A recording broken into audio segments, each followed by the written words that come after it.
मुलांनो, आजच्या या युनिट 4मधील 5वीच्या पुस्तकातील जो आपण पाठ पाहतोय त्याच्यामध्ये असे काही 4-5 भाग पडलेले आहेत. त्यातला हा एक भाग आहे सायन्स फन अँड फेअर.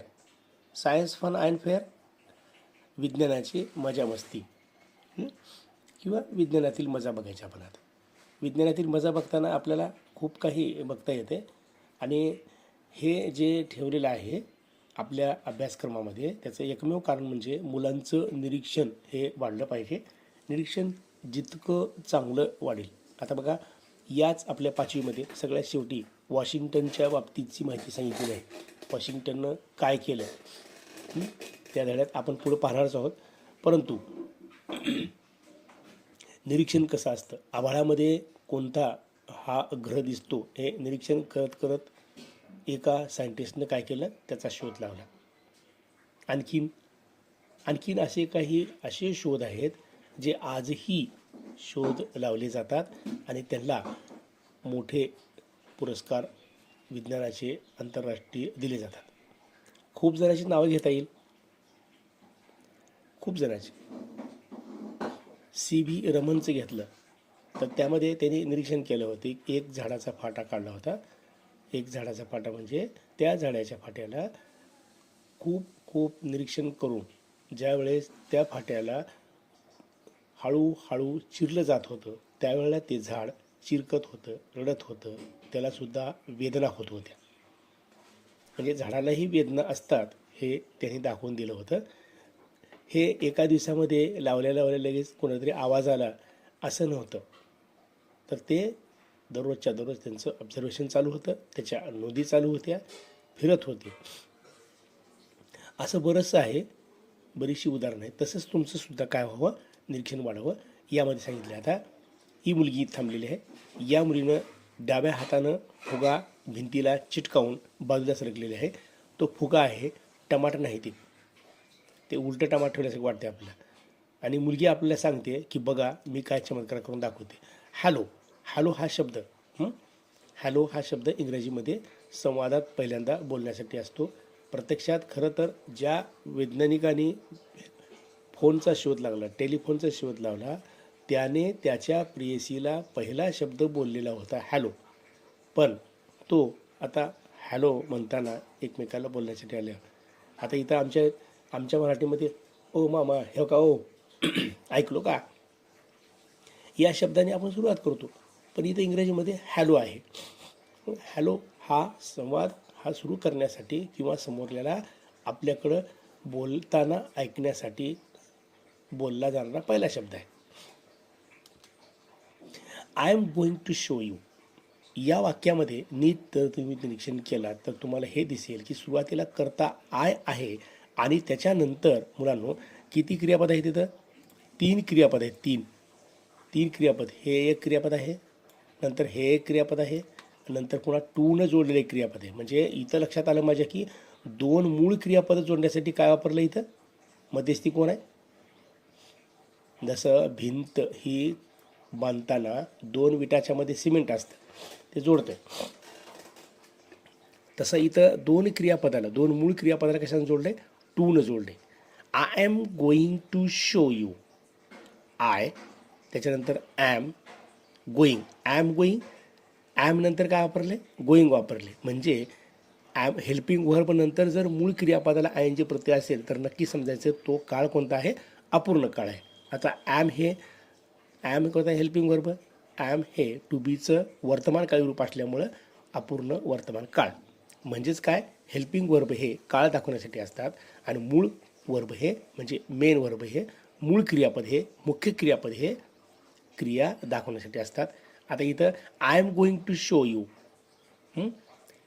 3 क्रियापद एका जागी, कंपाऊंड म्हणजे संयुक्त क्रियापद झालेलं इथं. आणि यू, आता यू हे कुठं आलेलं आहे? हे यू हे इकडं आले सगळ्या शेवटी. मग ह्याचा अर्थ काय होतो, कसा ओळखायचा? यू हे कर्म झालेलं आहे इथं. कर्म हे इथून सगळंच्या सगळं क्रियापद मी ज्याला गोल करतोय आत्ता त्याच्याकडे लक्ष द्या जरा. इंग्रजीच्या स्ट्रक्चरलाही लक्ष द्या. इंग्रजीच्या वाक्याच्या स्ट्रक्चरला लक्ष दिलं पाहिजे तरच आपल्याला व्याकरणात्मक दृष्टिकोनातून लवकरात लवकर इयत्ता 5वीमधूनच इंग्रजीची वाक्य परफेक्ट आपण करू शकतो, बनवू शकतो आणि बोलूही शकतो. इयत्ता 5वी संपण्याच्या अगोदरच आपण इंग्रजीमध्ये निबंध लिहायला सुरू करायचे. हे कधी करू शकतो आपण? काळाच्या रचना कशा असतात, काळामध्ये वाक्य कशा असतात हे आपल्याला समजून घेता आलं पाहिजे. 2+2 बरोबर कुणी असं 6 म्हणणार नाही किंवा 2+2 बरोबर 0 कधीच म्हणणार नाही, कारण त्याला ते बोध झालेला असतो की अधिकचं चिन्ह हे बेरजेचं असतं आणि आडवं चिन्ह हे वजाबाकीचं असतं. तसं इथं वाक्याच्या रचनासुद्धा कर्त्यामध्ये काय, कर्त्यानंतर कोणतं क्रियापद येते, कसलं क्रियापदाचं कसं रूप वापरलं जाते हे लक्षात आलं म्हणजे आपल्या इंग्रजीसुद्धा सहज समजते. आता यूचा अर्थ मुलांना काय होतो? तुला किंवा तुम्हाला होतो. हे यू तुला किंवा तुम्हाला हे कसं ओळखायचं? तर क्रियापदानंतर आलेलं हे यू कर्म असतं म्हणून तुला किंवा तुम्हाला असतं. आणि पहिल्या सूरला जे आता इथं आय आले, ते आयच्या ठिकाणी जर यू आलं असतं तर समजायचं की त्याचा अर्थ तू झाला असता. मी तुम्हाला दाखवत आहे, दाखवत आहे त लागतं, अपूर्ण काळामध्ये त लागतं. मी जेवत आहे, मी जेवत आहे म्हणजे काय? जेवण्याची क्रिया चालू आहे. तसंच इथं अपूर्ण काळ. How this balloon sticks to the wall without glue, म्हणजे भिंतीवरती हा फुगा बिना डिंकाचं, बिना फेविकॉलचं, बिना कुठलंही चिकट पदार्थ, ग्लूसारखा चिकट डिंकासारखा असतो तो न लावतासुद्धा, न लावता कसं काय चिटकतो, कसं चिटकतो? हाऊ, बरं का, हे लक्षात घ्या. हाऊ कसं, दिस बलूनचं स्पेलिंगसुद्धा लक्षात ठेवायचं. आता इथं स्टिक्सला एक लक्ष द्या. हे स्टिक्सला काय केलं आहे? हे जे दिलेलं आहे एकच फुगा आहे ना, फुगा एकच आहे म्हणून तृतीय पुरुषी एकवचनी आहे. आणि यस प्रत्यय का लागला आहे? तर साध्या वर्तमान काळामध्ये तृतीय पुरुषी एकवचनी करता असेल तर क्रियापदाला यस प्रत्यय लागतो. आता तृतीय पुरुषी एकवचनी म्हणजे काय? इथं गोंधळात जायचं नाही. तृतीय पुरुषी एकवचनी म्हणजे आपल्या समोर नसलेली एकटी वस्तू, एकटा माणूस ज्याच्याबद्दल आपण बोलतो. प्रथम पुरुष म्हणजे कोण? ज्याला आपण बोलतो, जो बोलतो त्याला प्रथम पुरुष. पुन्हा एकदा लक्षात घ्या, जो ऐकतो त्याला द्वितीय म्हणतात. आता ह्याच्यामध्ये ऐकणारे, बोलणारे अनेक वचने असतात. 5-6 जण बोलत असतील तर प्रथम पुरुष आहे, पण अनेक वचने आहे. 10-12 जण ऐकत असतील तर ते हे अनेक वचनीच आहे द्वितीय पुरुष असून. तसं तृतीय पुरुषामध्ये एक वचने असेल म्हणजे एकटा असेल तर तिथं साध्या वर्तमान काळामध्ये ज्यावेळेस करता आपण लिहितो तोच करता, त्याच्या पुढे काय लावायचं? क्रियापदाला यस प्रत्यय लावायचा. हा नियम आहे, रूल रेग्युलेशन आहे, तो आपण पाळायचा. म्हणजे आपल्याला काय येतं? सहजपणे आपण आपलं डिक्टेशन व्यवस्थित करू शकतो, म्हणजे श्रुत लेखन व्यवस्थित करू शकतो आपण. पुढे आता see first I rub it on my head. See first, पहिल्यांदा सर्वप्रथम पाहायचं. सी पहा, पाहिलं का तुम्ही? फर्स्ट प्रथम काय केलं मी? आय, मी रब. बघा आता इथं करता कोणता आलाय? प्रथम पुरुष आलाय, एकवचनी आलाय. प्रथम पुरुष आहे, एकवचनी असो किंवा अनेकवचनी असो, प्रथम पुरुषी एकवचनी किंवा अनेकवचनी जरी असला तरी साध्या वर्तमान काळामध्ये फक्त ही, शी, इट आणि कोणत्याही नावाच्या पुढेच क्रियापदाला यस प्रत्यय लागतं. हा आहे प्रथम पुरुष, त्याच्यामुळे इथे क्रियापदाला यस प्रत्यय लावायचा प्रश्नच होत नाही. पुन्हा इट, आता इट जे आले ते फुग्यासाठी आले. इट हे सर्वनाम काय केले? नावाच्या ऐवजी, ह्या फुग्याच्या नावाच्या ऐवजी इथे काय वापरलं? इट वापरले. ऑन माय हेड, माझ्या डोक्यावर. मी माझ्या डोक्यावर सर्वप्रथम काय करते? ते घासते. रब, घासणे. रब म्हणजे घासणे. आता तुम्ही त्याला रूप बनायचं नाही बरं का, कारण यूचा उच्चार तिथे केला जात नाही. रब. आता रबचा उच्चार करताना रूप असं होतं, म्हणजे इंग्रजीमध्ये काही बाराखड्यांचा उच्चार हा सायलेंट ठेवला जातो असं म्हणतात. म्हणजे त्याला बोलायचं नाही, लिहायचं पण बोलायचं नाही. हे कसं काय? तो नियम आहे इंग्रजीचा. सायकॉलॉजी हा शब्द आहे, याची सुरुवात जर बघितली तर यस तर होते का? पी या बाराखडीने होते, पण पी हे बोललं जात नाही. तसंच इथं सुद्धा रब. देन नंतर पुन्हा आय स्टिक. बघा इथं यस प्रत्यय लागला आहे, स्टिकला ह्याला मी गोल करतो. आणि इथं कोणता करता आला आहे? बलून, म्हणजे फुगा हा तृतीय पुरुषी आहे, तृतीय पुरुष आहे. आय मात्र प्रथम पुरुष आहे, म्हणून इथं याला काय लावायचं नाही? यस प्रत्यय लावायचा नाही. इट फुगा, टू द वॉल आणि नंतर मी भिंतीला चिटकावते. Isn't it fun to watch. ही म्हणजे आता ही मजा नाही का? हे मजा नाही का पाहण्यासाठी? मजा तर आहेच ना. कसलंच लिंक लावलं नाही, काहीच केलं नाही, मग काय जादू आहे? हे मजाच आहे. आता खरं मजा आहे का ह्याच्या मागचं काही दुसरं कारण आहे तेही आपल्याला तपासता आलं पाहिजे. इथंच आपण हा जो प्रश्न दिलेला आहे या प्रश्नामुळेच आपली निरीक्षण शक्ती वाढते. म्हणून निरीक्षण शक्ती वाढवण्यासाठी काही शब्द आपल्याकडं असावे लागतात. ज्या माणसाची निरीक्षण शक्ती ही भारदस्त असते ती माणसं त्यांच्या कामामध्ये खूप प्रावीण्य पातळी गाठलेली असतात. कुठलाही वैज्ञानिक हा एका दिवसामध्ये होत नाही. तुम्हाला हे माहिती असावं की आपल्या भारताचे शास्त्रज्ञ भारतरत्न APJ अब्दुल कलाम यांनी त्यांच्या लहानपणी त्यांच्या गुरुजीला विचारलं होतं की हा पक्षी असा उडतो का? कसा उडत होता पक्षी तो? मी बऱ्याच ठिकाणी सांगितलं आहे. असा उडत होता. असा, ही जमीन आहे आणि ह्या जमिनीपासून तो असा उडत होता. असा डायरेक्ट जात नव्हता वरी. असा का उडतो हा प्रश्न विचारला होता आणि तिथंच त्यांच्या निरीक्षण शक्तीला सुरुवात झाली होती. म्हणून काही काळानंतर त्यांनी काय केले मुलांनो? त्यांनी काही काळानंतर पुन्हा आपल्या भारतातले जे काही अग्नी क्षेपणास्त्र आहेत ते त्यांनीच तयार केले आणि त्याची उडण्याची दिशासुद्धा तशीच केली होती. मग आता इथं आणखीन एक शब्द आहे. इथे हेल्पिंग वर्ब वापरले ते इज, आणि इजच्या नंतर काय वापरले? नॉट वापरलं आहे. इजंट आहे ते, इज नॉट आहे ते इजंट केलं त्याला. इथलं हे वो काढून टाकून इथं कॉमा मारलं आहे. ही एक इंग्रजीमध्ये शॉर्टकट लिहिण्याची पद्धत आहे. पण इथं मला असं सांगायचं आहे की आणि सगळ्या शेवटी इथे इज वापरलं आहे. सगळ्या शेवटी काय केलं? इथं प्रश्नचिन्ह वापरले, क्वेश्चन मार्क वापरले. मग आता क्वेश्चन मार्क वापरले म्हणजे हा प्रश्न झाला कसा तयार? तर आपण जे हेल्पिंग वर्ब माहिती आहेत आपल्या am, is, are, was, were, shall be, will be, do, does, did, have, has, had, shall have, will have, do, does, did, can, could, may, might, must, ought, dare, need, use.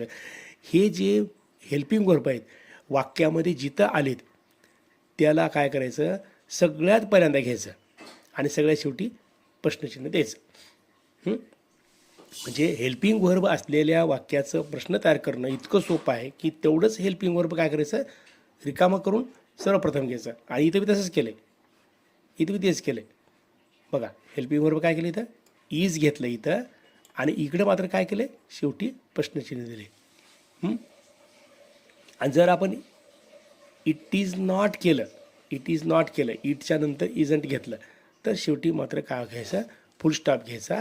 ते वाक्य कोणतं? विधानार्थी. त्याला इंग्लिशमध्ये काय म्हणतात? Declarative म्हणतात. There is no trick in this. याच्यामध्ये कसलंच ट्रिक, कसलीच जादू नाही. There is no trick in this. This happens. हे घडतं. हॅपन्स घडणे. हॅपन्स घडतं. हॅपन्स म्हणजे काय?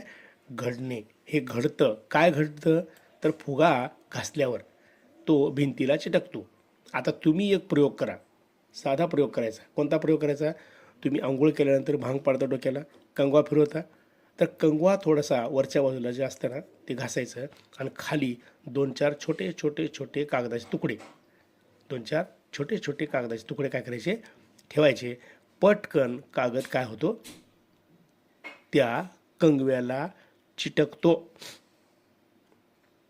हे कशामुळे होतं? Due to electricity.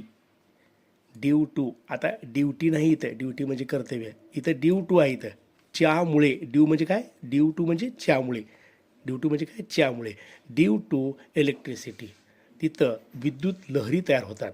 विद्युत लहरी तयार होऊन ती वस्तू तिथं चिटकते. मग तुम्ही काय म्हणाल आता? तुम्ही असं करू नका. तुमची साधी डोक्याची तुम्ही हाताने लिहायची पेन आहे ना, ती पेनसुद्धा डोक्याला घासा आणि खाली कागद ठेवा. बरोबर कागदसुद्धा चिटकतो, कारण त्याच्यामध्ये तयार होतात. सोपा प्रयोग आहे तो. इथं काही कुठली ट्रिक नाही. इथं विद्युत लहरी तयार होतात. हा एक विज्ञानाचा चमत्कार आहे. हा विज्ञानाचा जो भाग आहे तुम्हाला लक्षात राहावा की असं का होते. आणि मग इथून तुमची निरीक्षण शक्ती वाढते. अशी निरीक्षण शक्ती वाढावी आणि तुम्हाला नव्या नव्या गोष्टी म्हणजे इनोव्हेशन करता याव्यात. नव्यातून नवं तयार करणं म्हणजे इनोव्हेशन. डिस्कवरी म्हणजे जुनं जे लपलंय ते शोधून काढणं. जुनं जे लपलंय म्हणजे कुठं तरी डायनॉसॉर हा प्राणी होता, त्याची अंडी त्याचे अवशेष इथं कुठंतरी सापडलेत आणि मग ते शोधून काढले वगैरे वगैरे. याला म्हणायचं डिस्कवरी. तोही शोध आहे. इनोव्हेशन म्हणजे तोही शोध आहे. पण दोन्हीतला फरक मात्र लपलेलं शोधणे डिस्कवरी, इनोव्हेशन नव्यातून नवं शोधणे त्याला म्हणायचं इनोव्हेशन. हेही शब्द आपल्याला माहिती असावं. केवळ इंग्रजीचं पुस्तक वाचणे, शुद्धलेखन लिहिणे, ABCD लिहिणे इथंपर्यंत आपण 5वीच्या मुलांनी अभ्यास आपला ठेवायचा नाही. तर त्याही पुढे आपल्या भाषा अवगत करायची आहे. त्याचं एकमेव कारण म्हणजे आपण ज्यावेळेस 10वीच्या नंतर किंवा 12वीच्या नंतर 10वीच्या नंतरच खरं तर सुरुवात होते शिक्षण घेतो तिथं या इंग्रजी भाषेला खूप म्हणजे खूप महत्त्व आहे. काही मुलांची इंग्रजी कच्ची असल्यामुळे त्यांनी ती पुढचं शिक्षणच घेणं सोडून दिलं आहे. मग आपण त्या प्रवाहात नाही यायचं. छोटे छोटे काळाची रचना असतील, क्रियापद सांगणं असेल, वाक्याचं रूप सांगणं असेल, एका शब्दाचा अर्थ सांगणं असेल, या सगळ्या गोष्टी या व्हिडिओमध्ये मी सांगत गेले. असंच प्रत्येक पाठातल्या प्रत्येक शब्दाची माहिती तुम्हाला सांगितलेली आहे. तुम्ही ती पाहायची आणि फक्त एकच वेळेस हा व्हिडिओ चालू करण्याच्या अगोदर काय करायचं तर तुम्ही एवढाच किती ओळीचा आहे तो बघा बरं.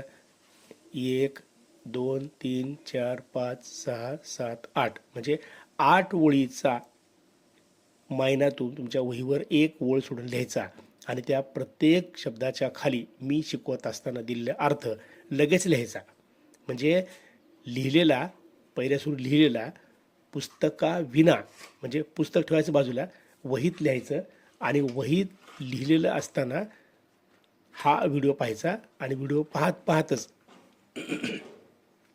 त्या प्रत्येक शब्दाचा अर्थ तिथं लिहून घ्यायचा. म्हणजे नंतर तुम्हाला पुन्हा समजून घेण्याची गरज नाही, सहज ते समजतं. एवढंच सांगणं. यापुढील व्हिडिओ असेच पाहत राहा. वंदे मातरम.